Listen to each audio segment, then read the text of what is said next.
Abeceda.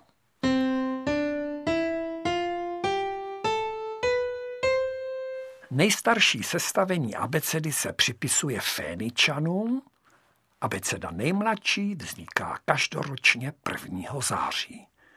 V některých třídách začíná písmenem B jako Blahout, v jiných písmenem D jako Dalík.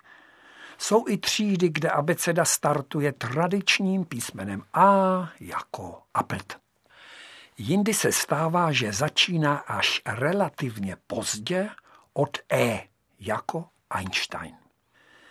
Zakolíkování prvního příjmení v abecedě je pro počínající školní rok velmi důležité.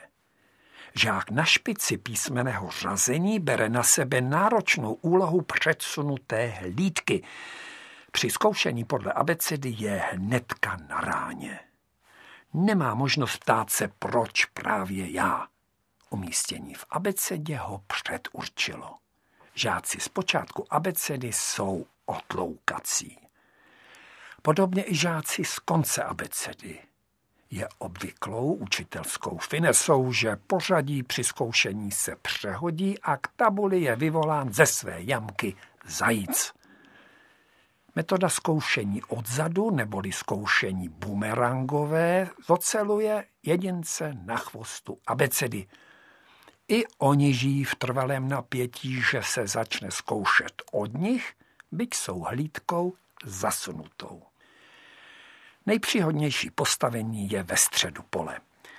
Tedy poměrně. Šrapnel totiž zaletí i sem. Předsunutý i zasunutý žák je na zkoušení psychicky připraven, kdežto písmeno uprostřed pole je ukolébáno falešným pocitem bezpečí, že může pozvání k tabuli předvídat.